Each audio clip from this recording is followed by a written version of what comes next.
जसपाल और हनीता हरकत भी नहीं कर सकते थे। उनके पीछे दो, दाएं बाएं दो और एक सामने पिस्टल ताने खड़ा था। वो भागना तो क्या, लड़ने की पोजीशन में भी नहीं थे। कौन हो तुम और इस तरह हमें क्यों? जसपाल ने पूछा तो सामने वाले ने खुरदरी आवाज में तलखी से जवाब दिया, भौंकता क्यों है? बताया नहीं, सवाल सिर्फ हमने करना है, तुमने सिर्फ जवाब देना है। पूछो, क्या पूछते हो? जसपाल ने यूं कहा जैसे हथियार डाल दिए हो। वो जमाल किधर है जिसे तूने जजीरे से उठाया था? अब ये मत कहना कि तुझे पता नहीं, उसने तेजी से पूछा। मैं ही जमाल हूँ, बोलो क्या कहना है? जसपाल ने इतमाद से कहा। जब तुम्हारे जिस्म का रेशा रेशा अलग होगा तो तेरे बदन की बोटी बोटी बोलेगी कि जमाल किधर है। वो इंतहाई नफरत से बोला। संदू किधर है? जसपाल ने जवाब देने के बजाय पूछा तो उसने गुस्से में कहा, मेरे पास है, वो भी सब बकेगा जिस तरह तुम बकोगे। ये कहकर उसने पिस्टल तानते हुए जसपाल पर निगाहें जमाए अपने साथियों से कहा, चलो इन्हें ले चलो। ऐसे में उन चारों ने उन्हें आकर पकड़ लिया और पास खड़ी एक हाई एस की जानिब बढ़े। अभी वो 2 कदम ही आगे बढ़े होंगे कि अचानक 2 लोगों की चीखें बुलंद हुई और उन्होंने बेसाख्तगी में बानीता और जसपाल को छोड़ दिया। यही वो लम्हा था जिसका फायदा उन्होंने उठाया। गोली किसी ने भी चलाई हो, फिल वक्त गिरफ्त तो उन्हीं की कमजोर हुई थी।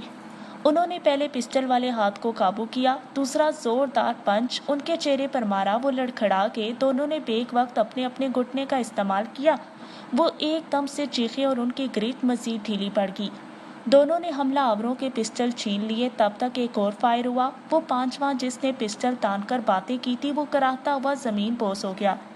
बानीता और जसपाल दोनों हाईएस में घुस गए। तभी जसपाल ने बाहर का मंजर देखा। पार्किंग में चंद लोग मौजूद थे जो मल्तजगी रोशनी में साफ दिखाई दे रहे थे। जसपाल, घबराना मत, हम पहुंच चुके हैं। नौतिन कवर के सामने से आवाज आई तो वो बाहर निकल आई।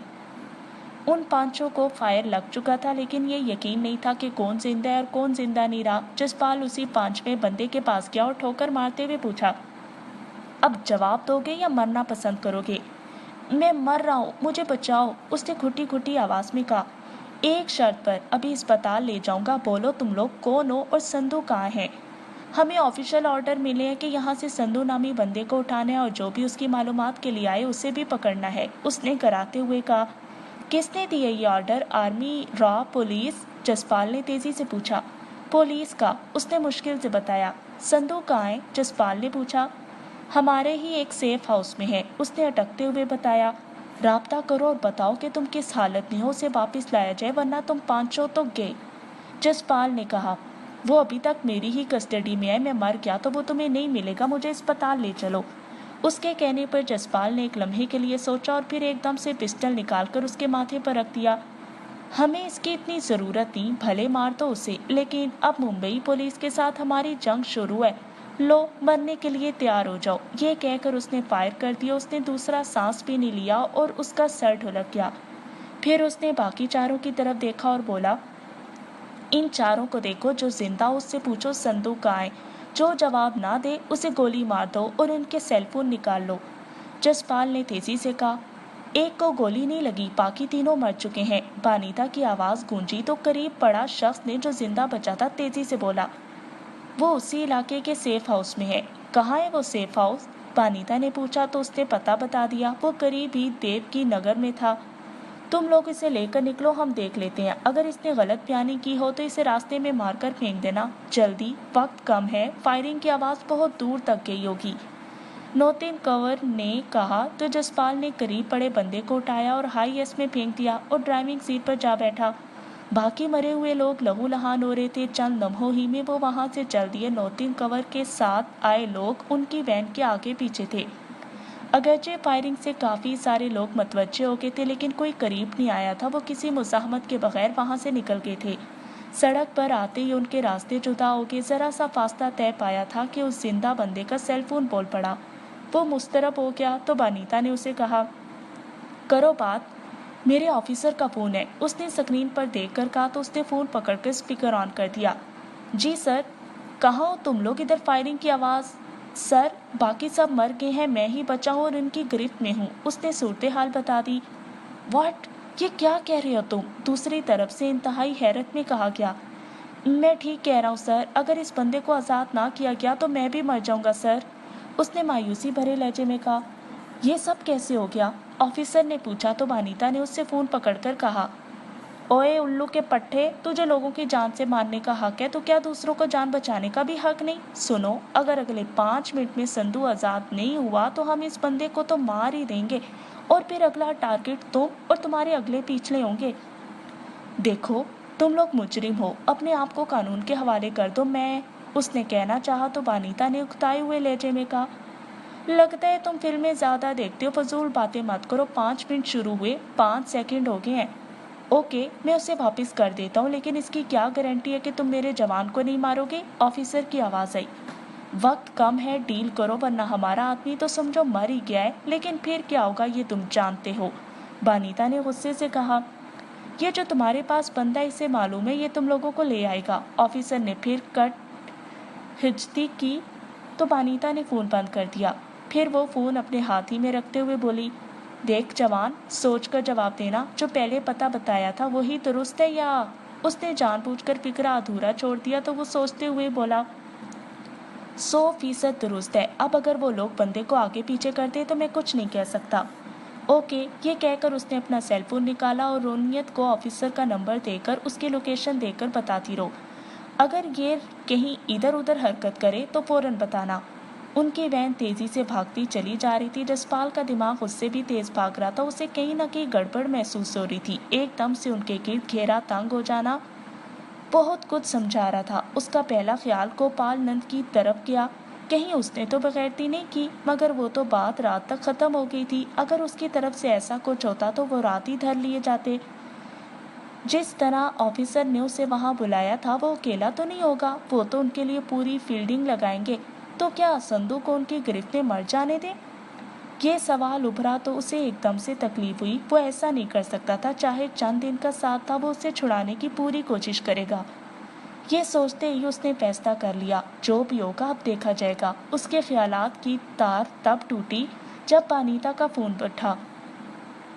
वो चंद लम्हे बात करती रही, फिर फोन बंद करते हुए बोली, ये जवान ठीक कह रहा है, वही लोकेशन है। चलो फिर नोटिस को बताओ, उधर ही निकले। जसपाल ने कहा। वही था, जोरदार सिंह का फोन आया। जी अंकल, बानीता ने फोन रिसीव करते ही कहा। कहाँ पर हो? उसने पूछा तो उसने अपनी सूरत हाल बता दी। उस बंदे को काबू में रखे और फौरन किसी महफूज ठिकाने पर पहुंचो। इधर गुलमहर रोड वाले ठिकाने पर मत जाना। वहाँ अगर कोई साथी है भी तो उसे वहाँ से निकल जाने को कहो। मैं बाद में फोन करता हूँ। ये कहकर उसने फोन बंद कर दिया। बानीता ने जसपाल को बताए बगैर पहले रोनियत को फोन किया कि वो वहाँ से पूरी एहतियात के साथ फौरन निकल जाए और वहीं पहुंचे जहाँ से आई थी। वो उससे बाद में राब्ता करेगी। बाद में उसने जसपाल के कान में बताया। उसने वैन की स्पीड बढ़ा दी। ये उसकी इस दरारी कैफियत का लाशऊरी इजहार था। उसे बिल्कुल नहीं मालूम था कि वो किस तरफ भागा चला जा रहा है। बानीता ने नई सूरत हाल के बारे में नौतीन कंवर को भी आगाह कर दिया।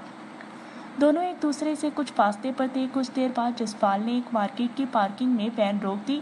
उस वक्त तक उन्हें नहीं मालूम था कि वो किस इलाके में है।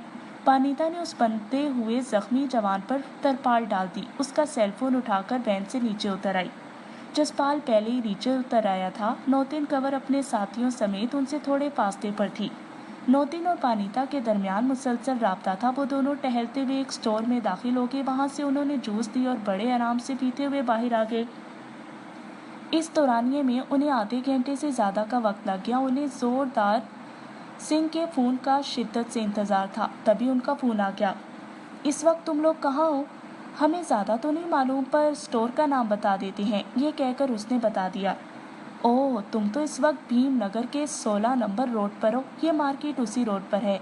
ये चारकोप गांव के आसपास है। खैर, मैं एक नंबर दे रहा हूँ, उसके साथ राब्ते में हो जाओ। अभी कुछ देर बाद तुम लोगों से कुछ बंदे मिलेंगे। उन पर आंखें बंद करके यकीन करना। यकीन ना आने की कोई वजह नहीं होगी। बहुत सारी बातें तुम्हारी मुंतजिर हैं। मैं बाद में राब्ता करता हूँ। ये कहकर जोरदार सिंह ने फिर फोन बंद कर दिया। जैसे ही उसने जसपाल को बताया तो उसने तबसरा करते हुए कहा, ये तेरा अंकल जोरदार सिंह कहीं ज्यादा स्मार्ट तो नहीं हो गया? इतना सस्पेंस फैलाया हुआ है। उसने आखिरी सिप लिया और खाली डब्बा डस्टबिन में फेंक दिया। उससे पहले बानीता उसकी बात का जवाब देती उसका फोन बज उठा।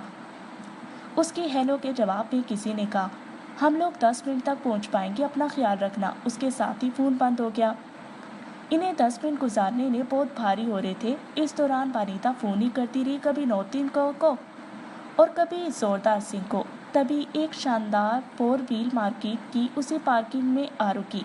वो दोनों एक तरफ खड़े थे। उन्होंने देखा कुछ गाड़ियां आगे पीछे सड़क पर ही रुकी थी। ऐसे में वानिता का फोन बजा। उसने कॉल रिसीव की तो किसी ने भारी आवाज में कहा, हम स्टोर की पार्किंग में हैं, तुम लोग कहाँ हो? तुम 4 व्हील में हो? उसने पूछा। ओह, तो ये तुम दोनों हो, आ जाओ। 4 व्हील का स्याह शीशा नीचे हुआ तो एक भारी बदन वाले बंदे का क्लीन शेव चेहरा दिखाई दिया जो उनकी तरफ देख रहा था। वो दोनों तेजी से आगे बढ़ के तभी दरवाजा खुला तो वो हैरान रह गए। सामने आंखें बंद किए संधू पड़ा था। क्या ये? वानिता से कहा नहीं गया। नहीं, सिर्फ बेहोश है, तुम लोग बैठो, चलें, उस भारी बदन वाले ने कहा तो वो 4 व्हील में बैठे ही थे कि वो चल पड़े। जसपाल ने वैन में पड़े बंदे का सेल फोन निकालकर फेंकते हुए पूछा, ये सब कैसे? कहीं सुकून मिलता है तो पूरी तफसील से बताऊंगा, उसने संजीदा लहजे में कहा।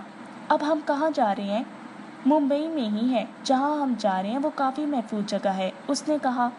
मेरी एक दोस्त मेरा इंतज़ार, नौतीन कोरना, उसे भी बुला लिया है। अभी कुछ देर में वो लड़का जो थाईलैंड से आया है, क्या नाम है? हाँ, अरुण सिंह, वो भी पहुंच जाएगा। अब तुम महफूज हो, उसने कहा तो जसपाल ने वानिता की तरफ देखा। उन्होंने खुद को हालात के रहमो करम पर छोड़ दिया था।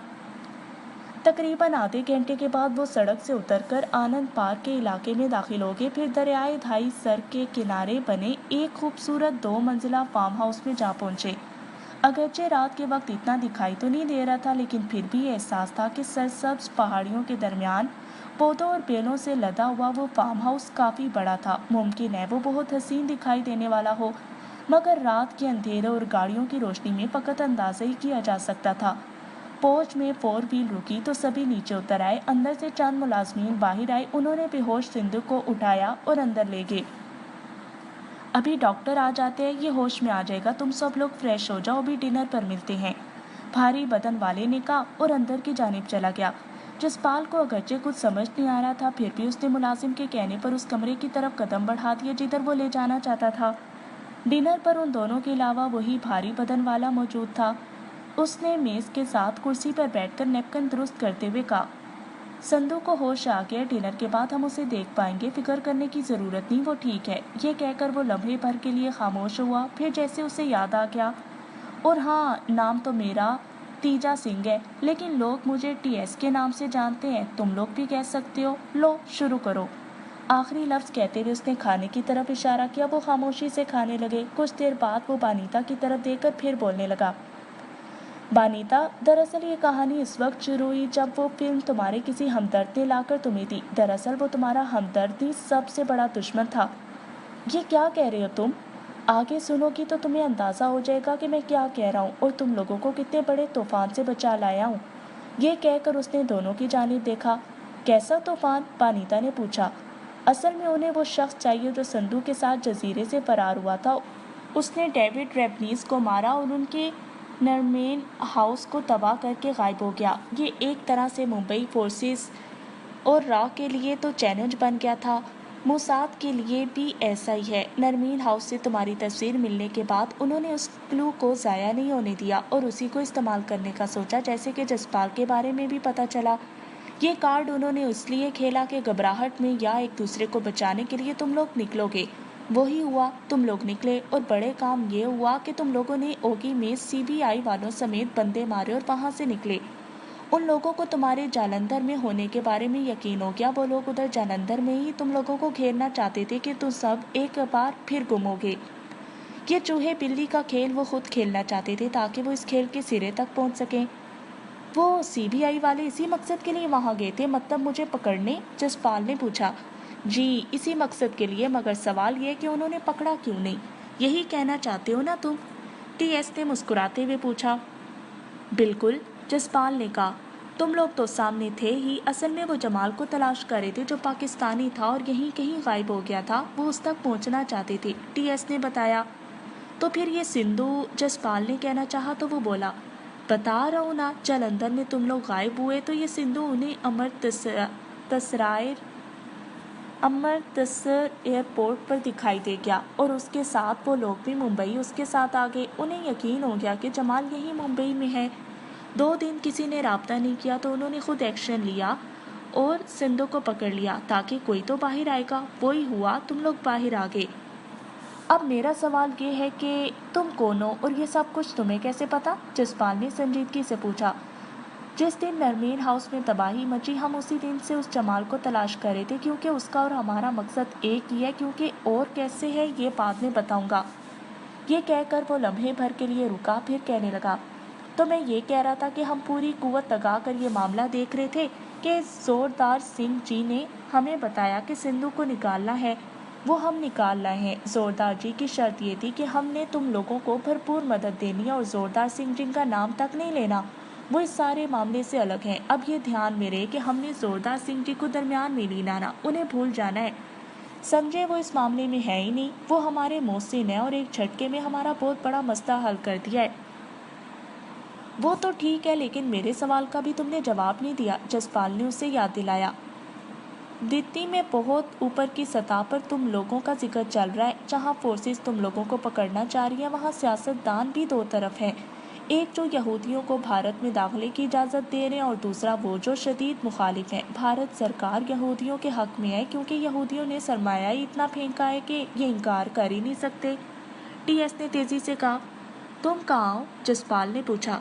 जाहिर है यहूदियों के मुखालिफ हैं। ये कहकर वो फिर यूं चौंका जैसे उसे याद आ गया हो।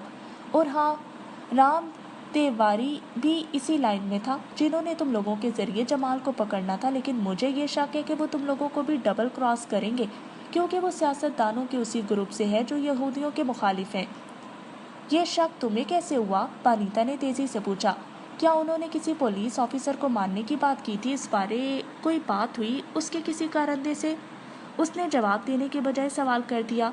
ये तो हुआ। ये कहकर जसपाल ने उस रात वाली सारी रोदात सुना दी तो उसने मेज पर हाथ मारते हुए जोश से कहा, तो बस बात साफ होगी। वो पहले ही 2 पुलिस ऑफिसर इसी तरह पार करवा चुका है। हर वो ऑफिसर जो उसकी फाइल लेता है उसके दिन गिने जाते हैं। इस बार उसकी करप्शन की फाइल जगजीत भरभरे के पास है। वो कैसा ऑफिसर है? पानीता ने पूछा। वो दयानतदार, बहादुर और वतन परस्त है, करप्ट नहीं है, इसीलिए फाइल उसे दी गई है। टीएस ने सोचते हुए कहा। इसका मतलब है कि हम बहुत बड़ी साजिश से बच गए, पानीता ने जेरे लब कहा। वो तुम सबको इकट्ठे पकड़ना चाहते थे और यहूदी नवाज लाभी पूरी तरह सरगर्म है। उन्हें खास तौर पर जमाल मतलूब है और उनका ख्याल है कि वो उन्हें फिर नुकसान पहुंचा सकता है। टीएस ने वजाहत की। तुम क्या चाहते हो? जसपाल ने पूछा। साफ बात है, यहूदी लॉबी की तबाही और अपना मुफाद। खैर, अभी यहाँ रहो, हालात को देखते हैं, फिर कोई प्लान करते हैं। ये फैलाव सिर्फ भारत ही में नहीं, पाकिस्तान तक फैला हुआ है, टीएस ने कहा और खाने की तरफ मतवज्जे हो गया। खाने के बाद वो सिंधु के पास चली गई। उस पर काफ़ी तशद्दुद हो चुका था। उसने यही बताया कि उसने तशद्दुद तो सह लिया, मगर बात कोई नहीं बताई। उन्होंने उसे आराम करने दिया और दोनों अपने कमरे की तरफ चले गए। उन्हें नोतिन और अरवंत सिंह की आमद का इंतज़ार था। वो यहाँ आनंद पार्क के इलाके में आने के लिए चल पड़े थे। मैं लाहौर में घर की छत पर खड़ा मशरिक की जानिब देख रहा था। उफ़ की लकीर पर अभी अंधेरा था। उफ़क पर फैली हुई सुर्खी अंधेरे पर छा रही थी। मुझे लग रहा था जैसे मेरे घर से दूर उफ़क तक घर ही घर फैले हुए हैं। सारी रात गुजर गई थी। कुछ देर पहले गीत ने बताया था कि अली, नवाज, सुलेमान और जोया ने अपना काम मुकम्मल कर लिया था। जुनैद और अकबर लाहौर के लिए परवास कर चुके थे। मैं पुरसकून होकर छत पर आ गया था। हल्की हल्की चलती हुई हवा में खुशगवारियत थी। मैंने महसूस किया कि मेरी सोचों में इज़्तिराब था। मुझे लगा कोई मुझसे बातें कर रहा है। मैंने गौर किया तो कोई कह रहा था, खुद से मकाम खुदी तक रसाई देने वाली कुव्वत सिर्फ एक ही है और वो है इश्क। जब हजरत इश्क तुलू होता है तो वो इंसान के सर से पैर तक अपनी सुल्तानी कायम कर लेता है। इश्क में बेसाख्तगी है। इश्क की कोई वजह नहीं होती और ना उसे बनाया जा सकता है। ये खुद कदम उठाता है। इस चीज़ की ज़रूरत महसूस नहीं करेगा कि हालात क्या हैं, कोई उसके साथ चलता है या नहीं। आशिक का काम तो अपनी ज़ात के साथ आगे बढ़ना है, एक सफ़र पर जाना है। कितने अबू जहल हैं या कितने अबू लहब, रास्ते की दुश्वारियाँ क्या हैं और मुसीबतें किस हद तक हैं, ये उसकी निगाह में नहीं होती और ना ही उसके इश्क के वालहानापन में कमी का बाइस बन सकती है। हालात इश्क पर नज़रअंदाज नहीं हो सकते, क्योंकि इश्क की तकमील किसी वजह की मोहताज नहीं है। मुझे अपनी ज़ात में इश्क की तकमील कैसे करना होगी? इश्क की तकमील नहीं होती, ये तो ना اپنی حد رکھتا ہے اور نہ اس کا کوئی کنارہ ہے، بلکہ ذات کو اپنی طرح لامحدود ہونے کے ظہور کی وجہ بنتا ہے۔ اصل میں عشق کرتا کیا ہے؟ زندگی کو بنانے کے لیے عدم کو جلاتا ہے، زندگی کو جلانے سے وجود کو بناتا ہے اور اس سے ایک نئی زندگی کا ظہور ہوتا ہے، جو عشق کے اپنے مطابق ہوتی ہے، بلکہ عین عشق ہوتی ہے، کیونکہ عشق اپنی نئی تخلیق کرتا ہے جو کہ سربکف، جانباز اور مجاہد بناتا ہے۔ ہر نئی تعمیر کو لازم ہے تخریب تمام، ہے اسی میں مشکلات زندگانی کی کشود۔ عشق کا مظہر خود انسان ہے، اس میں سے عشق کا ظہور ہوتا ہے، انسان میں سے ہی عشق کو دیکھا جاتا ہے۔ اس میں کوئی شک نہیں ہے کہ عشق میں بے ساختگی ہے، لیکن زندگی کی پہلی ساخت کو توڑ اپنی ساخت پر لے آتا ہے۔ یہی خودی کی طرف پہلا قدم ہے، کیونکہ ایسا اس لیے ہوتا ہے کہ انسان کے سامنے مرد مومن آیا ہوتا ہے۔ اس کا ظہور کیسے ہے؟ انسانی ذاتی میں تو ہوتا ہے، یہ عشق اس کے اندر ہی تو پڑا ہوتا ہے، یہ انسان کا ارادہ ہی تو ہے کہ وہ مسلک عشق اختیار کرے۔ گویا کہا جا سکتا ہے کہ انسان ہی عشق کو اپناتا ہے، تب ذات کا ظہور باطل کے مقابلے میں حق کو نمایاں کرنے سے ہوتا ہے۔ یہ ظہور ظاہری اور باطنی ہے۔ باطل جس غرور و تکبر اور قوت سے سامنے آتا ہے، حق بھی اسی سرکشی و بے باکی، تندی و شوخی اور قوت کے ساتھ آئے گا۔ حق کے ہاتھ میں آ جانے والے وسائل اور قوت نعمت بن جاتے ہیں، جبکہ باطل نری موت ہے۔ باطل کیا ہے؟ ہر وہ شے جو انسان کو اس کی انسانیت سے غافل کر دے وہ باطل ہے۔ شیطان کا پہلا کام ہی یہی ہے کہ وہ انسان کو غافل بناتا ہے اور انسان کا اصلی چہرہ اس کے سامنے واضح نہیں ہونے دیتا۔ انسان تو اللہ کا خلیفہ ہے، اور انسان جب اپنے آپ کو پہچانتا ہے تو اسے اپنی قوت کا احساس ہوتا ہے۔ یہ عشق ہی ہے جو اسے مقام خودی تک پہنچاتا ہے، جہاں خودی ہر شے کو مغلوب کر دیتی ہے۔ انسان اپنے وجود میں پڑے ہوئے عدم کو نکال باہر پھینکتا ہے۔ انسان کا سیدھا ہونا ہی حق ہے، حق کا بڑھنا یا باطل کا مٹانا ایک ہی بات ہے۔ انسان اپنے آپ کو پہچانے۔ باطل نے سارے مسائل پیدا ہی اس لیے کیے ہیں کہ وہ اپنے آپ کو پہچان نہ پائے۔ باطل ہے ہی اس لیے کہ تم پر غلبہ پاؤ۔ خوف باطل کیا ہے کہ غارت کرے باطل بھی تو اسے قوت کہاں سے ملتی ہے؟ اس کے اپنے اندر سے، اور عشق اسے ہر طرح کی قوت دیتا ہے۔ یہ انسان پر ہے، جہاں وہ اپنی ذات کی نفی کرے گا وہاں وہ کمزور ہوگا، اور جہاں وہ اپنی ذات کا اثبات کرے گا وہیں قوت ہوگی۔ ہر وہ شے جو ذہنی غلامی پیدا کر کے حوصلہ پرست کرے وہی اصل میں باطل اور شیطانیت کا معیار ہے۔ شیطان نظریاتی کمزوری کی طاق میں ہوتا ہے، اور یہیں سے انسان کے اندر بت بنتے چلے جاتے ہیں۔ ایمان کی کمزوری، تفرقہ بازی، تعصب، منافقت، عیش کوشی، جاگیرداری اور سرمایہ داری کی تمام تر خباثتیں یہیں سے پیدا ہوتی ہیں۔ درویش میں ہو تو وہ عیار ہے، اور بادشاہ میں ہو تو وہ بھی عیار ہوتا ہے۔ یہی وہ پہچان ہے جہاں بندہ مومن حق و باطل کی لکیر کھینچ کر عشق کی طاقت کے ساتھ آواز حق بلند کرتا ہے۔ میں خود سے خودی تک کے سفر پر جانا چاہتا ہوں۔ مجھے نہیں معلوم میرے اندر عشق کی گہرائی کیا ہے، میں کیا ہوں، میری قوت کیا ہے۔ عشق اپنے راستے اور وسائل خود بناتا ہے۔ اصل میں جب تک دل زندہ نہیں ہوتا اس وقت تک خود زندہ نہیں ہوتا۔ سفر پر جانا چاہتے ہو تو یہ تمہاری زندہ ہونے کی علامت ہے، یہی بقا کا راستہ ہے۔ فنا خود اختراعی ہے، نابصیری اور خود پیدا کردہ ہے۔ تخریب کو ختم کرنا ہی دراصل تعمیر ہے۔ شیطان کو پکڑ، اس پر غلبہ لے، انسان کا چہرہ خود بخود نکھر جائے گا۔ شیطان کے قبضے میں گئے وسائل کو چھین کر انسانیت کو لوٹانا ہے۔ اصل پیغام بنی نوع انسان کے لیے ہے کہ اپنے آپ کو پہچانو، دنیا کا ہر انسان اپنے مثبت پہلو کی طرف دیکھے، یہی تیرا سفر ہے۔ میں تو سفر شروع کر چکا ہوں، تو پھر اپنے خواب کی تعبیر دیکھنے کی حسرت نہ کرو، بلکہ اپنے خواب کی تعبیر میں لگ جاؤ۔ خواب کی تعبیر؟ خواب دیکھنا ہی خواب کی تعبیر کی طرف بڑھنا ہے۔ تعبیر کا عمل شروع ہو جاتا ہے۔ اپنے خوابوں سے پیار کرو، انہیں محبت دو، انہیں اہمیت دو۔ شاید میرے اندر مزید باتیں چلتی، تاہم میری توجہ اس بجتے ہوئے فون کی طرف ہوگی جس کا کہیں بھی ریکارڈ نہیں ہوتا۔ بلا شبہ یہ بھارت سے کال تھی۔ میں نے وہ ریسیو کی تو دوسری طرف جسپال تھا۔ اس نے رات ہونے والے واقعات کے بارے میں بتایا تو میں نے کہا، رب کا شکر کرو کہ تم لوگ ایک بہت بڑی سازش سے بچ گئے، لیکن اب بھی بہت احتیاط سے کب، کون اور کہاں بدل جائے اس بارے میں کچھ نہیں کہا جا سکتا۔ ہاں یہ تو ہے، لیکن مجھے بانیتا کی کوئی سمجھ نہیں آ رہی کہ وہ کیا چاہتی ہے۔ اس نے الجھتے ہوئے کہا، دیکھو اس کے لیے اب سب سے بڑا مسئلہ اپنی بقا ہے۔ ایک طرح سے تم لوگ سامنے آ چکے، اور پھر خاص طور پر جب معاملہ یہودیوں کا ہو तुम्हें पता है कि भारत का वो तबका जो सारे वसाइल पर काबिज है, वो उस गधे को भी पाप मानते हैं जिसके पास सरमाया हो, और ये बेदरीग सरमाया भारत में फेंक रहे हैं। अरे हाँ, टीएस ने मुझे ये बताया कि पाकिस्तान में बराह रास्त तो नहीं, मगर चंद सियासतदानों के जरिए यहूदियों के एजेंडे के लिए राह हमवार की जा रही है और उस पर बाकायदा काम हो रहा है। कौन है वो? मैंने चौंकते हुए कहा, क्योंकि उसी लम्हे मेरे बदन में सनसनी फैलना शुरू हो गई थी। बज़ाहिर तो कोई बंदा भी सामने नहीं होगा, लेकिन उसने सिर्फ इतना इशारा दिया कि एनजीओज हैं जो काम कर रही हैं, ये इस वक्त पाकिस्तान में अपनी जगह बना पाई हैं जब ज़लज़ला आया था। उसने बताया। उससे कहो कि वो मजीद बताए, अंदर तक सुराग लगाए, मैंने पुरजोश लहजे में कहा। मेरी पूरी कोशिश होगी कि मैं उनका सुराग लगा लूं, लेकिन अब हमें क्या करना होगा? सुकून से बैठ जाएं या कुछ? उसने कहना चाहा तो मैंने उसकी बात काटते हुए कहा, सुकून से क्यों बैठो, उन्हें इस हद तक मजबूर कर दो कि वो सिर्फ तुम्हारी बात माने। मुझे फ़कत वक्त दो, मैं तुम्हें बताता हूँ कि तुमने क्या करना है। तुम मेरी उस नौजवान ओरेन सिंह से बात करवाना, फिर कोई काम की बात सोचते हैं। ठीक है, मैं अभी कुछ देर में कराता हूँ, उसने कहा। हो सके तो ऑनलाइन ही बात हो, ताकि बाकी भी सुन लेंगे और उनसे भी तारुफ हो जाएगा, मैंने कहा, और फिर हमारे दरमियान राब्ता मुनक़ते हो गया। सूरज रोशन हो चुका था। मैं छत से नीचे आया तो जुनैद और अकबर कंट्रोल रूम में महविश और फहीम के साथ बैठे चाय पी रहे थे। मिलने मिलाने के बाद बातें होने लगी। दूसरी तरफ सुलेमान, जोया और गीत बैठे हुए थे, वो सब बातें सुन रहे थे। तब मैंने जज्बात से होने वाली बातें बताकर उसी तनाज़ुर में कहा, हमारी पहली तरजीह ऐसे लोगों को तलाश करना है। हम अभी से काम शुरू कर देते हैं। मेरी राय यह है कि दुनिया भर में से जो ज़्यादा इंसानी हकूक़ की पामाली करें, उन्होंने ही इंसानी हकूक़ की तंजीमें बनाई हुई हैं।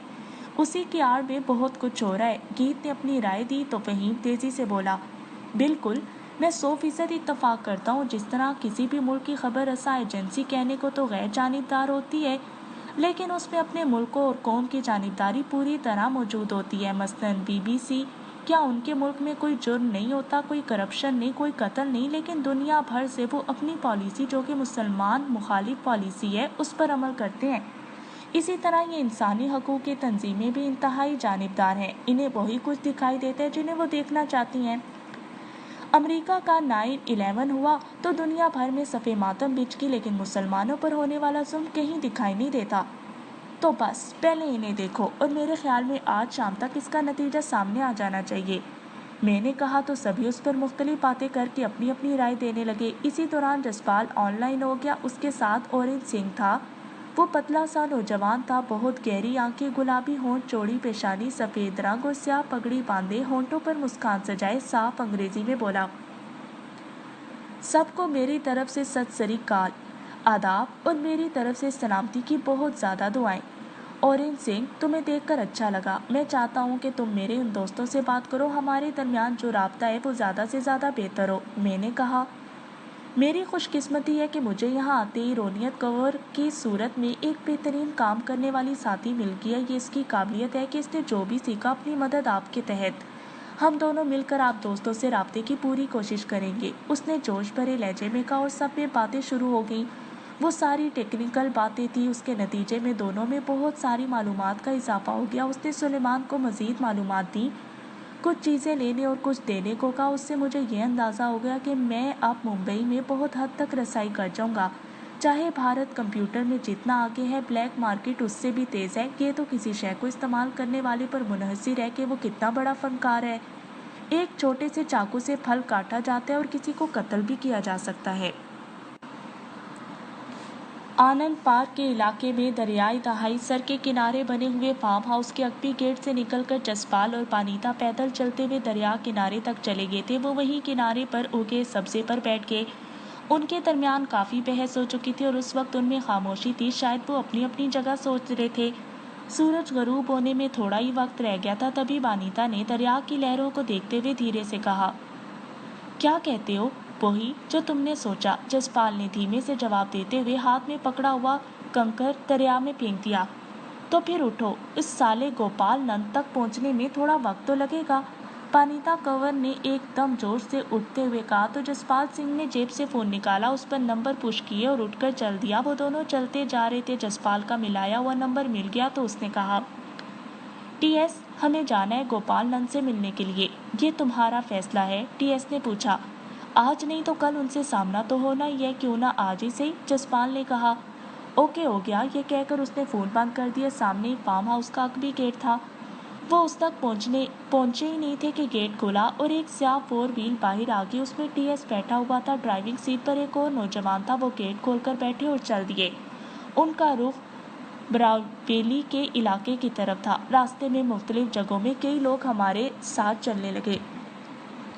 वो सब अपनी अपनी गाड़ियों में थे। जसपाल और बानीता को भी एक कार मिल गई। वो उसी कारवां के साथ रहे, लेकिन उनसे अलग आगे बढ़ते गए। वो एक मसरूफ बाजार था जिसके एक रेस्टोरेंट में वो दोनों जा बैठे थे। टीएस और उसके साथ इर्द गिर्द फैल गए थे। वो उन्हें दिखाई तक नहीं दे रहे थे। उन्होंने गोपाल नंद को वहीं बुलाया था। उसने वहीं आने का वादा भी कर लिया।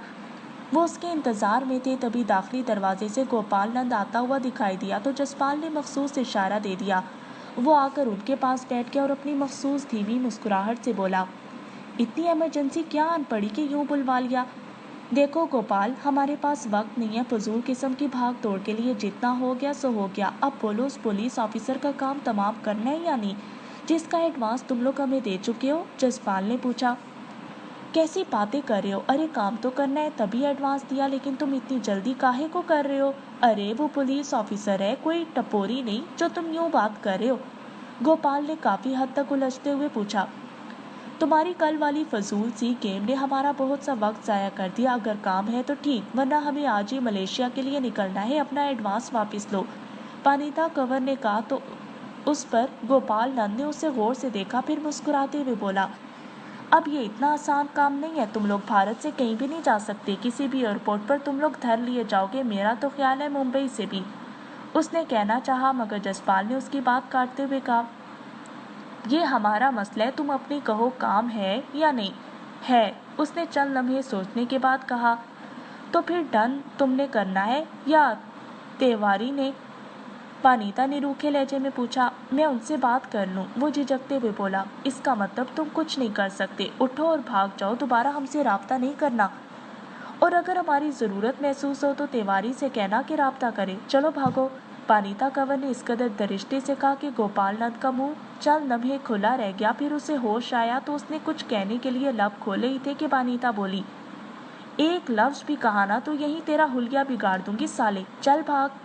उसने दोनों की तरफ देखा, धीरे से उठा और तेजी से बाहर की जानिब निकलता चला गया। उसके कुछ देर बाद वो भी बिल देकर बाहर की जानिब निकल पड़े। वो बाहर खड़ी कार के पास आए। उन्हें कुछ फासले पर टीएस दिखाई दिया। वो कार में बैठ गए तो टीएस का फोन आ गया। साला पूरी फौज के साथ आया था, कम से कम 12 लोग थे इसके साथ, उसने बताया। उनमें से अब भी कोई है? जसपाल ने पूछा। तेरे बाएं तरफ स्याह होंडा कार में 4 लोग अब भी हैं, लगता है ताकुब करेंगे, उसने संजीदगी से कहा। चल फिर इनका तो काम करें, जसपाल ने कहा और कार बढ़ा दी। वो होंडा अभी हरकत में आ गई और उनके पीछे चलने लगी। जसपाल के आगे टीएस की 4 व्हील थी। वो महादेव भाई देसाई रोड की तरफ बढ़े और फिर मेन रोड पर आ गए। काफी आगे जाकर कलोपवादी रोड से भी आगे निकलकर नेशनल पार्क के पास दाएं जानिब खुले मैदान में उतर गए। वो कार मुसलसल उनके पीछे थी। जैसे ही जसपाल ने मैदान में कार रोकी तो वो होंडा भी रुक गई। उसके साथ ही दूसरी कारों ने भी उन्हें घेरे में ले लिया। हेडलाइट्स की तेज रोशनी में वो कार साफ दिखाई दे रही थी। जसपाल ने अपना पिस्टल निकाला और कार से बाहर निकलकर यके बाद दीगरे उनके सामने वाले दोनों टायर बर्स्ट कर दिए। उसी के चंद लम्हे बाद किसी ने दूसरी तरफ से फायर किए तो कार के पिछले टायर भी फट गए। जसपाल ने अंदर बैठे लोगों का चंद लम्हे इंतजार किया और उनमें से कोई बाहर नहीं निकला तो सामने आ गया। उसने इशारे से उन्हें बाहर निकलने को कहा। वो नहीं निकले तो जसपाल ने जेब में से दस्ती बम निकाला। उसी लम्हे बाकी कारें पीछे की तरफ बढ़ गईं। उसने बम की पिन निकाल कर उस कार की तरफ फेंक दिया। उसी लम्हे कार के चारों दरवाजे खुले और वो तेजी से बाहर निकलकर पूरी कुव्वत से भागे। मगर तब तक जसपाल अपनी कार में बैठ चुका था। बानीता ने कार को गियर लगा लिया था। उन्हें अकब में धमाका सुनाई दिया। उन्होंने पलट कर नहीं देखा कि उनका हश्र क्या हुआ। वो सब उसी तरह वापस मेन रोड की तरफ चल पड़े। तभी जसपाल के सेल पर गोपाल का फोन आ गया। तेरी तिवारी के साथ मुलाकात फिक्स कर दी, आज रात ही को। बहुत देर कर दी भड़वे तुमने। हम पर निगाह रखने वाले तेरे भेजे हुए अब इस दुनिया में नहीं है, जसपाल ने कहा। ये क्या कह रहे हो, मैंने तो किसी को नहीं भेजा, उसने हैरत से कहा। फिर वो किसी दूसरे के लोग होंगे। चल, किस वक्त करा रहे तेवराई से मुलाकात? उसने पूछा। बस 2-4 घंटों में, तू फौरन आ जा। उसका लहजा बिल्कुल बदल गया था, उससे बात नहीं हो पा रही थी। गोपाल, अब जगह मेरी होगी, आना है तो ठीक, वरना तू अपना आप संभाल, मैं देखता हूँ तेरे तिवारी को। ये कहकर उसने फ़ोन बंद कर दिया। 10 मिनट नहीं गुजरे होंगे, उसका सेल बज उठा। जसपाल ने फ़ोन रिसीव किया तो दूसरी तरफ किसी ने बड़ी मुलायमत से कहा, अरे जसपाल, हम हैं राम तिवारी लाल। भाई किधर हो तुम? आओ बैठ के काम की बात करते हैं। बात तो हो गई है। हाँ, अगर मजीद बात ही करनी है तो जहाँ हम चाहेंगे वहाँ आना होगा, जसपाल ने कहा। देखो, हम चाहें तो अभी तुम्हें कान से पकड़कर अपने सामने ले आए, मगर हम ऐसा करेंगे क्यों? तुम खुद आओगे या हम लाएं तुम्हें? उसने तंजिया लहजे में कहा। तो फिर इसी बात पर लग गई तिवारी। अगर आज रात या अगले 24 घंटों में तुम मुझे अपने सामने ले आओ तो जो तुम कहोगे मैं करूँगा। अगर ना ला सके तो जहाँ मैं कहूँ वहीं आ जाना। जसपाल ने उससे भी ज्यादा तंजिया लहजे में कहा। देखो, हमें मजबूर मत करो तुम्हारे बारे में कुछ गलत सोचे, उसने गुस्से में कहा। सोच के देख लो। अब के जसपाल का अंदाज चिढ़ाने वाला था। उसने मजीद बात नहीं की और फोन बंद कर दिया। उस पर जसपाल मुस्कुरा दिया। वानिता, कंवर, जसपाल और टीएस तीनों 4 व्हील में थे। बाकी सब उनके ताकुब में बड़े चले आ रहे थे। नौजवान जीप तेजी से भगाए चला जा रहा था। टीएस ने सारी बात सुनकर किसी को फोन करके कह दिया था कि वो आ रहे हैं। एक खास मकाम पर आकर वो सब रुके। सिर्फ 4 व्हील आगे बढ़ती गई। वो पुरसकून, सरसब्ज़ और शादाब और साफ सुथरी सरकारी कॉलोनी थी। इलेक्ट्रिक पोल की रोशनी से माहौल खासा ख्वाबनाक सा हो रहा था। वहाँ इतने बड़े घर नहीं थे, लेकिन सभी रोशन थे। 4 व्हील धीमी रफ्तार से आगे बढ़ती चली जा रही थी। चंद लम्हे बाद वो एक पार्क की बाउंड्री के पास आ गए तो टीएस ने रुकने को कहा। नौजवान ने 4 व्हील रोक दी। टीएस, तुम्हें यकीन है कि तुम्हारे साथ कोई धोखा नहीं होगा? वानिता कंवर ने संजीदगी से पूछा। वानिता, मुझ पर यकीन रखो, उसने वानिता का कांधा थपथपाते हुए कहा और गेट खोलकर नीचे उतर गया। फ्रंट से वो भी बाहर निकल गई तो जसपाल भी जीप छोड़कर नीचे आ गया। वो जरा सा ही पैदल चले थे कि एक सादा लिबास में पुलिसमैन तेजी से उनकी तरफ बढ़ा और उससे पहले कि वो बात करता टीएस बोला। साहब को बताओ टीएस आया है, साहब आप ही का इंतजार कर रहे हैं, उसने कहा और चल दिया। वो उसके पीछे चलते हुए पार्क में जा पहुंचे। एक मखसूस जगह पर वो खड़े हो गए जहाँ मलगजा सा अंधेरा था। तभी एक तरफ से दराज कर नौजवान आ गया। उसने ट्रैक सूट पहना हुआ था और उसका एक हाथ जेब में था। बाल संवरे हुए, क्लीन शेव और गोरे रंग का था। वेलकम, उसने भारी आवाज में कहते हुए उनकी तरफ देखा। ये जसपाल और वानिता है, टीएस ने तारुफ करवाया तो उसने हल्के से मुस्कुराते हुए कहा।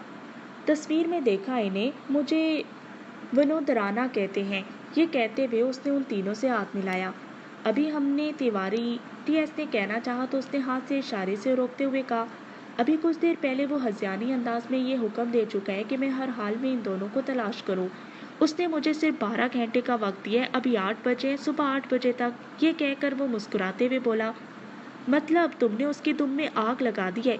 ये हुक्म उसने ज़ाती तौर पर दिया होगा? टीएस ने पूछा तो विनोदराना ने तल्खी से कहा, हाँ, साला समझता है कि हम उसके ज़ाती मुलाजिम हैं। क्या वो समझता नहीं है कि हम उससे खेल रहे हैं? जसपाल ने कहा। हमेशा तैराक ही डूबता है और ताकत का नशा बहुत तेज होता है, जिसमें अक्सर औकात सारी हंसें माउफ हो जाती हैं। मैं जानता हूँ कि उसने एक नहीं अब तक 3 पुलिस ऑफिसरों को मौत के घाट उतारा है और अब वो उसके गिर्द जाल बुन रहा है जिसके पास उसकी फाइल आ गई है। वो खुद पर काबू पाते हुए बोला।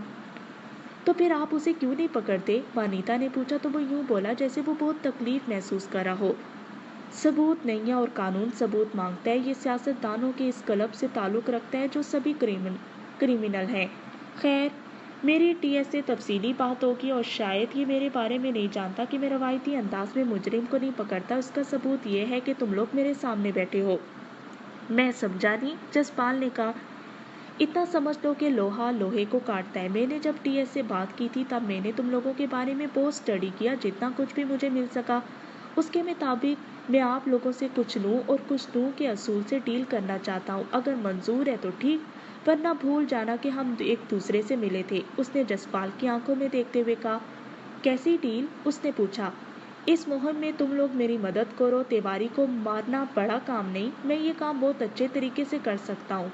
मुझे वो पूरे सबूत के साथ चाहिए और उसके अवज़ में ये साबित करूँगा कि तुम दोनों मुहब्बे वतन हो और वो फिल्म एक साजिश के तहत तैयार की गई थी जो रॉ के पास है। एएसपी ने मजबूत लहजे में कहा। डन, जसपाल ने एकदम से कह दिया, फिर लम्हे भर बाद बोला, मुझे किसी गारंटी की ज़रूरत नहीं, मैं ये काम करूँगा, लेकिन एक बात ज़हन में रहे कि मुझे इस्तेमाल करने का सोचा भी ना जाए।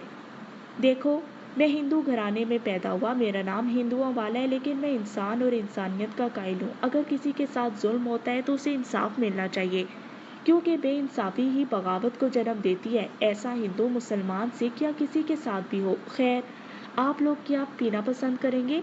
ये पूछते हुए उसने गोया बात खत्म कर दी थी। कुछ नहीं, अब हम चलेंगे, टीएस ने कहा और वापिस जाने के लिए मुड़े तो उसने कहा, ये याद रहे कि हम चारों और साहब के अलावा किसी को मालूम नहीं कि हम रास्ते में हैं। उसने याद दिलाकर उनसे हाथ मिलाया। वो फिर वहां से नहीं रुके। वो सभी उस वक्त आशंकर के इलाके में थे, जहां से वो हाईवे पर आकर आगे बढ़ते जा रहे थे। उनका रुख सिद्धार्थ नगर की जानिब था, जो हाईवे के बाएं जानिब था। वो वहीं एक घर में कुछ देर रुकना चाहते थे कि रोनियत का रुका फोन आ गया। उसे गोपाल नंद का फोन नंबर देकर कहा गया था कि उसे तलाश करे। वो गोपाल नंद मुसलसल हरकत में है। उस वक्त वो बोरेली की इलाके में है। मेरे सामने जो नक्शा है उसके मुताबिक वो गुलमहर रोड से आगे पंजाबी गली के पास रुका हुआ है। अब पता नहीं वो वहाँ रुकता है या नहीं, रोनियत कंवर ने तेजी से बताया। ये अशांगर का ही इलाका है, जसपाल ने पूछा। हाँ हाँ, मैं जानता हूँ कि वो कहाँ है, टीएस ने कहा और ड्राइवर को बताने लगा कि किधर जाना है। अगले यू टर्न से उसने 4 व्हील मोड़ ली। आशंगर के उस इलाके में बड़ी बड़ी बिल्डिंगें थी, जिसके एक बड़े से क्रॉस पर मौजूद मार्केट के पास वो आ रुके। रोनियत कंवर मुसलसल बता रही थी कि गोपाल नंद अब गुलमहर रोड पर नहीं है। वो उन्हें ये तो बता सकती थी कि उसकी लोकेशन क्या है, मगर हतमी नहीं बता सकती थी कि वो कहाँ और किस जगह पर है। मैं कोशिश कर रही हूँ कि इस जगह का मुझे पता मिल जाए। मुझे उम्मीद है कि मिल जाएगा। आप इस इलाके का एक चक्कर लगाओ, रोनियत ने कहा तो वो फिर से चल दिए। ये आंख मचोली आधा घंटा चलती रही। तभी रोनियत कंवर ने एक बिल्डिंग के बारे में बताया। उसके ख्याल में वो वहीं हो सकता है। वो इस बिल्डिंग के पास पहुंच गए। वो वहीं ठहरे, अभी सोच रहे थे कि उसे बाहर कैसे निकाला जाए कि एकदम से बानीता की निगाह दूसरी तरफ हुई तो वो पुरजोश अंदाज में बोली, वो देखो जसपाल, उधर वो सामने गोपाल नंद। जसपाल ने फौरन उधर देखा। वो बिल्डिंग से निकल कर एक सुर्ख कार की तरफ बढ़ रहा था। उसके साथ 2 सिक्योरिटी गार्ड थे। सुर्ख कार में ड्राइवर अपनी सीट पर बैठा हुआ था। टीएस ने बुड़बुड़ाते हुए कहा, इसे घेरो। उस वक्त तक गोपाल नंद कार में बैठा तो कार चल पड़ी थी। तभी नौजवान ने फौरन ही 4 व्हील तेजी से उधर मोड़ी और सीधा उस कार के सामने जा रुका। कार वाले को बहुत जोर से ब्रेक लगाना पड़े थे। ब्रेकों की चरचराहट अभी खत्म नहीं हुई थी कि जसपाल और बानीता ने पिस्टल निकालकर फायर कर दिया, जिससे सुर्ख कार का टायर बर्स्ट हो गया। उसके साथ ही दूसरा भी फट गया। सुर्ख कार वाले तेजी से बाहर निकले तो जसपाल भी इंतहाई रिस्क लेकर बाहर आ गया। उसने उन्हें पिस्टल से कवर करते हुए जोर से कहा, रुक जाओ गोपाल, वरना गोली मार दूंगा। जैसे ही उसने जसपाल की आवाज सुनी, उसने इंतहाई हैरत से पलट कर देखा और फिर अपना पिस्टल निकालते हुए पूरी कुव्वत से चीखा, यही है जसपाल जिसे हमें तलाश कर रहे थे। उसका जोश रायगा गया। सिक्योरिटी गार्ड ने अपनी गनें सीधी की हुई थी कि एक ही वक्त में 2 फायर हुए और वो लड़कते हुए सड़क पर गिर गए। उस वक्त तक बाकी कारें भी उनके इर्द गिर्द आन रुकी और उसमें से कई नौजवान बाहर आ गए। गोपाल नंद ने फायर करना चाहा, मगर उसे देर हो गई थी। नहीं, फायर किया तो जान से मार दूंगा, फेंक दो पिस्टल जल्दी, जसपाल ने कहा तो उसने इर्द गिर्द देखा और मायूसाना अंदाज में पिस्टल नीचे फेंक दिया। तभी चंद नौजवान उसकी तरफ मोहतात अंदाज में बढ़े और उसे काबू में कर लिया। ड्राइवर ये सब देख रहा था। जसपाल उसके करीब गया और उसके माथे पर पिस्टल की नाल रख दी। मेरा तो कोई कसूर नहीं, मैं तो, वो हकलाते हुए बोला तो जसपाल ने कहा, मैंने तुझे मारना भी नहीं है, यहाँ से सीधे जाओ और तिवारी से कहना अगर वो अपने बाप का है तो मुझे पकड़ ले, जाओ, उसने कहा और पीछे हट गया। तो ड्राइवर तेजी से निकला और एक जानिब को भाग उठा। गोपाल को वो काबू करके एक कार में डाल चुके थे। उसके साथ ही टीएस ने कॉल मिलाई और किसी से कहने लगा कि तिवारी का खास कारिंदा पकड़ लिया है, उससे पूछताछ खुद कर ले। फोन करके उसने गोपाल का फोन अपने हाथ में ले लिया। सो जसपाल के बैठते ही वो उसे लेकर चल दिए। वो आशंगर के इलाके से निकलकर समातांकर में पहुंच गए थे। वहां बंगला नुमा एक बड़ा सा घर था। नौजवान गोपाल को लाकर एक कमरे में फेंक चुके थे। जसपाल, बानीता और टीएस उस कमरे में जा पहुंचे। गोपाल फर्श पर पड़ा था और सहमा हुआ था। उसकी आंखों से खौफ झलक रहा था। जसपाल उसके करीब जाकर अकड़ू बैठ गया और उसके सर पर हाथ रखकर बोला, देख, अगर तुझे ये उम्मीद है ना कि तिवारी तुझे बचा लेगा तो ये उम्मीद अब खत्म कर दे। तू जानता है ना कि मैं ऐसा क्यों कह रहा हूँ? मैं क्या जानूं, उसने सहमे हुए लहजे में कहा। अबे कुत्ते के बच्चे, तू एक तीर से कई निशाने लगाने का दावा करते हो और ये तुझे पता नहीं? कमाल है भाई। जसपाल ने बड़े तहम्मुल से कहा और एक मुक्का उसकी आंखों के दरमियान दे मारा। वो तड़प उठा। एक लम्हे के लिए उसका सांस ही गुम हो गया। फिर जब उसका सांस बहाल हुआ तो वो कराहते हुए बोला, उसने तुझे पकड़ने के लिए 24 घंटे का वक्त दिया है। तभी वानिता कंवर गुस्से में आगे बढ़ी और उसकी पस्ती में ठोकर मारते हुए बोली, हाँ, लेकिन उसे ये नहीं मालूम कि उसकी जिंदगी का अब यही वक्त है और तुम्हारी जिंदगी का भी। मुझे माफ कर दो, मैं सब कुछ भूल जाऊंगा, तिवारी को भी समझा दूंगा, उसने रो देने वाले अंदाज में कहा। तो टीएस हंसते हुए बोला, इस बेगैरत का ड्रामा देख। ओए बड़वी के, तुझे किसी थिएटर में काम करना चाहिए था, वहां ज्यादा कामयाब रहता। ये कहकर उसने जसपाल की तरफ देखा और कहा, इसे हमने नहीं मारना, इसे वही मारेगा जिस पुलिस ऑफिसर को यह मारना चाहता था। वो इसकी हड्डियों से और बहुत कुछ निकलवा लेगा। इस पर वक्त जाया करने की जरूरत नहीं। आओ तिवारी वाला काम करें, उसे बोलो मुर्गा फंस चुका है। चलो, जसपाल ने फौरन कहा और उठ गया। वो तीनों चंद कदम दरवाजे की जानिब बढ़े ही थे कि गोपाल बोला, तुम लोग जो चाहते हो मैं वो करने के लिए तैयार हूँ, प्लीज मुझे। उसने मजीद कहना चाहा था कि वानिता कंवर आगे बढ़ी और जोरदार थप्पड़ उसके मुंह पर दे मारा। वो लड़खड़ा कर गिरा। वो उस पर पल पड़ी। वो चीखने लगा। उसकी धुनाई करने के बाद वो उससे बोली, चल लगा फोन अपने उस बेगैरत तिवारी को और उसे बोल कि तू हमारे पास है, उसे क्या अपनी फौज भेजे, मैं देखती हूँ उसे।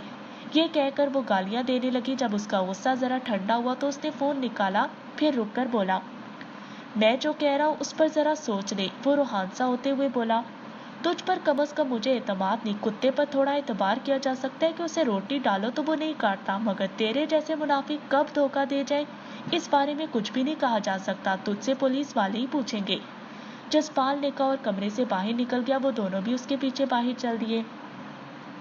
जसपाल को यूं लगा था कि अभी सोया था और अभी जाग गया। रात के पिछले पहर उसकी आंख लग गई थी, फिर किसी ने भी उसे नहीं जगाया था।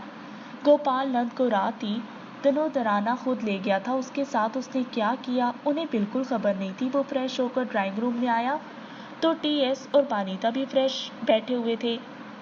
कुछ खा पी लो तो चले, वानिता ने उसकी तरफ देखते हुए कहा। तिवारी की कोई खबर? उसने बैठते हुए पूछा। कोई बराह रास्त खबर नहीं है, लेकिन राणा ने यही बताया कि उसके लोग शहर भर में और खास तौर पर बोर वैली में फैले हुए हैं। टीएस ने बताया। क्या ख्याल है? अभी खामोश।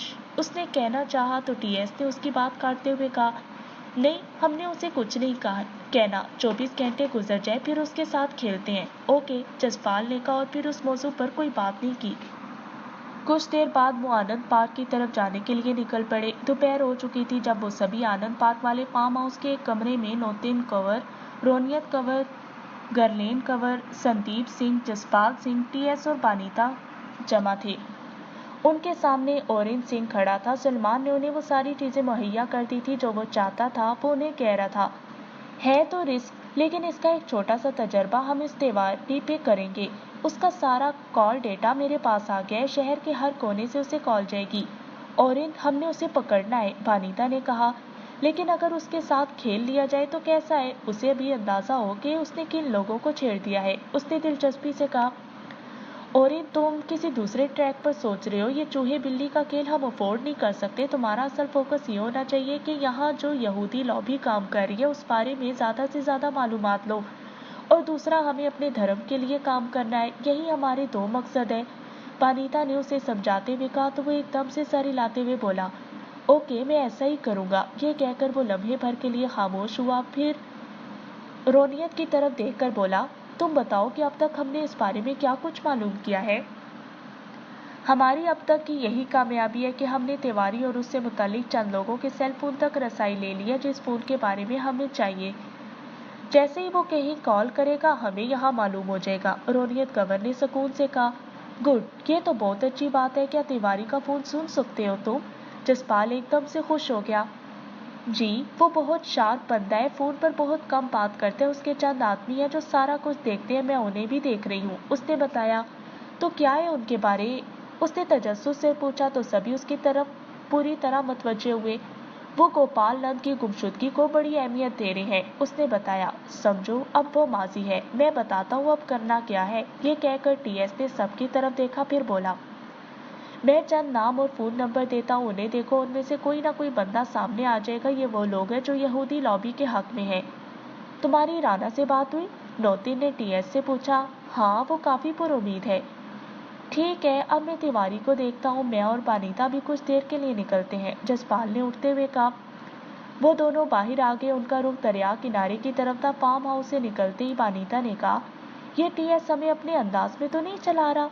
बिल्कुल ऐसा ही है। वो जो हमारा सेटअप जालंधर में बनना था, यहाँ बन गया। मेरा ख्याल है कि हमें किसी दूसरी तरफ धकेला जा रहा था और हम इसमें फंस के रह गए हैं। वो सोचते लहजे में बोली। फिर क्या कहती हो? जसपाल ने पूछा। देखो, हम जानते हैं कि हम अपने धर्म के लिए कितना काम करें। हम ज्ञानी नहीं बन सकते, लेकिन मुजरिम जरूर बन गए हैं। वो हसरत से बोली। तुम कहना क्या चाहती हो? जसपाल ने हैरत से पूछा तो वो मुस्कुराते हुए बोली, किसी की गेम से निकलकर सिर्फ अपनी गेम करना चाहती हूँ। मुझे मुंबई फतह नहीं करनी, लेकिन अमृतसर पर हुकूमत जरूर करना चाहती हूँ। उसने जसपाल की आंखों में देखते हुए कहा। अभी क्या करना है? उसने पूछा। इन दोनों में तिवारी का फैसला करो। यहूदी लॉबी में दहशत फैला दो। दोनों तरफ के अहम बंदे मारो। मुंबई में अपनी जितनी कुव्वत भी है जमा कर लो। फिर जो हलचल होगी देखा जाएगा कि हम उसे अपने मकसद के लिए कैसे इस्तेमाल करते हैं।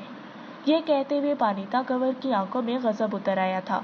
ठीक है, जसपाल ने कहा तो वो उसकी तफसीलात तय करने लगी।